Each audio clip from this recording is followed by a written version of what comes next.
Hey, we're back in between my curtains again for Antony and Cleopatra, Act 4, Scene 14, because he likes being really dramatic in this one. If you remember, at the top of the scene, we got a reminder that he was pissed off at Cleopatra and blames her for all of the things, and then her messenger came in and told him that she was dead, which she really isn't, but she's testing his love by faking her own death, which sent him into a spiral of my emotions. And he kicked Eros out of the room and had to have more emotions. And now he's calling Eros back into the room because now he once again needs something from Eros. And I do want to point out that this particular monologue starts with, "Since Cleopatra died," which she found out about like 5 minutes ago. So, yeah. Anyway, that's a thing.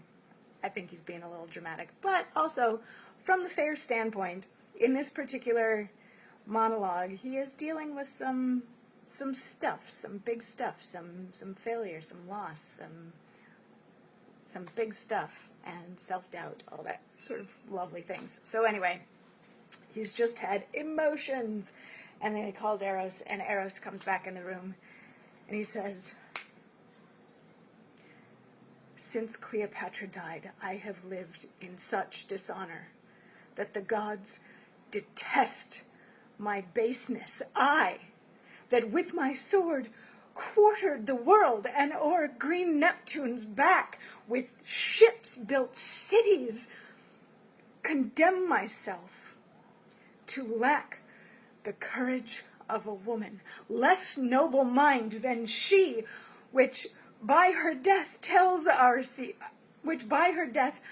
Caesar tells, I am conqueror of myself.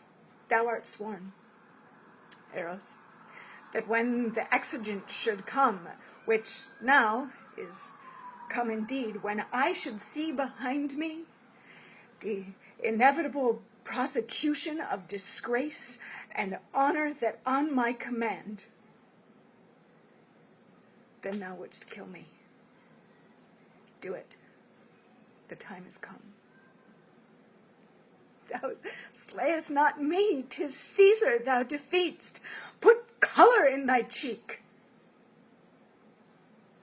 And then Eros pulls a little like switcheroo and pulls out his sword and says, "Well, I can't stab you in the front because that's weird, and so could you turn around?" And Antony does, and Eros is like, 1, 2, 3, and kills himself instead. And then Antony tries to throw himself on Eros' sword and kind of sort of misses and just wounds himself instead of killing himself. And then like finds out that Cleopatra's not really dead, and yeah, so drama. Anyway, tomorrow we get to hear from Cleo. See you then.